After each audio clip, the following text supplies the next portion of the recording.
Our headlines today.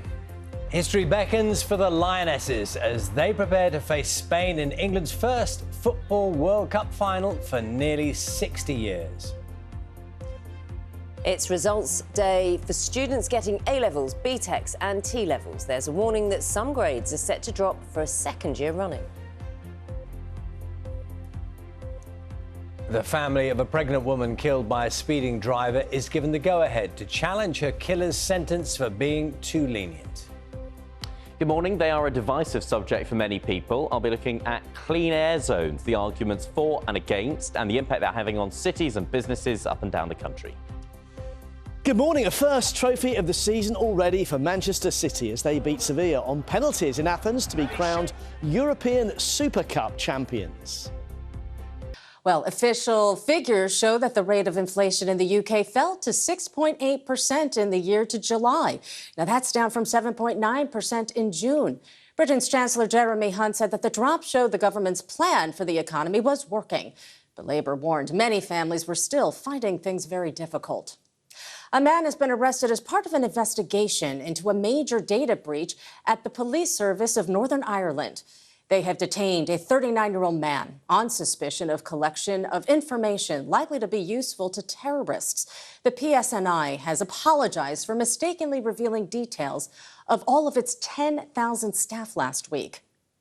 Junior doctors in Scotland have voted to accept a pay deal from the Scottish government. It will see them earn an additional 17% over 2 years.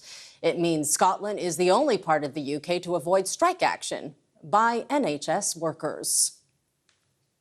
Well, intrigue at the British Museum, where a member of staff has been dismissed and an independent security review has been set in motion after officials revealed that items from its collection were stolen, missing, or damaged. The pieces include gold jewelry and semi-precious gemstones, some of them dating back as far as 3,500 years. So look, front pages, what do you expect that they're leading with? Of course, the Lionesses' big win in Sydney. The Daily Mirror calls them the History Girls, as that victory against Australia makes them the first England women's team to make it to a World Cup final. Do you know what's so nice about this sequence of front pages? It's not very often, is it? Nope.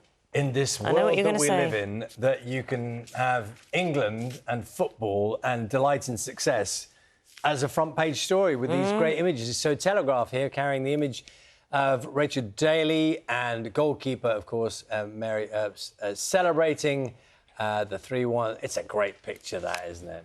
Just so perfect. Look, we've been talking about the mood in Australia. The front page of the Herald Sun, Melbourne's daily paper. The headline reads, "Heartbreaker," but says the Matildas did Australia proud. And take a look at this picture as well. This is, we can show you the team singing and dancing to Sweet Caroline in the changing room just after their win. Look at this, just soft drinks there. You can see protein drinks, I think, in bottles as well. Keeping it healthy, one more huge game, one more hurdle. And the impact it's having, I think, here in the UK is significant. I mean, of 100, I think voucher code says 13.7 million UK viewers are set to tune in to that, so nearly 14 million. And there's a boost because obviously one of the lovely things, if you're a football fan or a sporting fan, is going to the pub, going out together and watching it together. And they expect there's going to be something like £185 million boost to the economy as well this weekend because people are going to get together if the weather's good and, you know, get out and kind of cheer the team on. One of the things I do like about the coverage, and that image particularly is one of the ones, because you didn't used to see that stuff, did you? You didn't used to have cameras in the changing room, and you didn't in the tunnel. You see all that in the build-up of the match yesterday. You saw that. It's fascinating to look at the faces. Who's composed?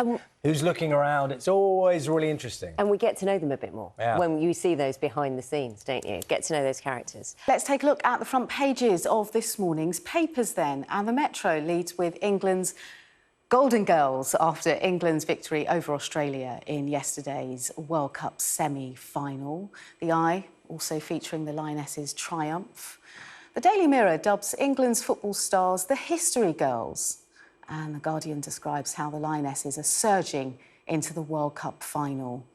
The Sun goes with Lion Yeses and says, bring on the Spaniards. The Daily Star also has a photo of the Lionesses on the front page there with the headline, Dreaming of 66. The Daily Express asks, dare we dream? And The Times reports on the Prime Minister's comments about how he will ease the squeeze. And The Telegraph focuses on the jewels stolen from the British Museum. And so does the Daily Mail there.